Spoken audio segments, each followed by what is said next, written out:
So I would be here for hours if I talk through all of the tools that we use in the communication coaching.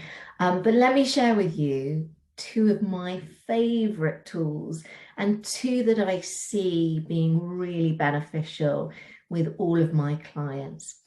The first one is fillers work that we do. So many people have fillers when it comes to communication, the ers and the ums, the sort ofs and the likes.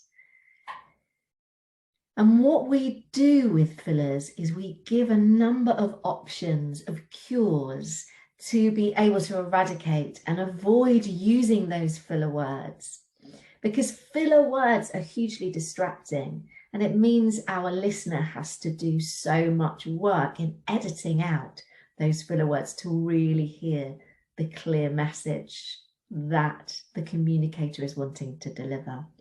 So I think one of my favorites and one of the light bulb moments a lot of my clients have is when we work with the fillers tools that we offer. And probably my second most favorite is something that we call connection spaces.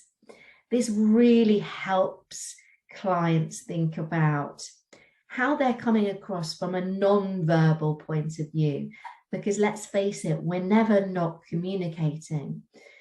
So connection spaces allows them to really think about their body language, where they're placing themselves physically in that connection and communication with their listener. And it also looks at the vocal expression, how it impacts our voices, our facial expression, and also our intention. And I believe that intention and connection when it comes to communicating is absolutely key.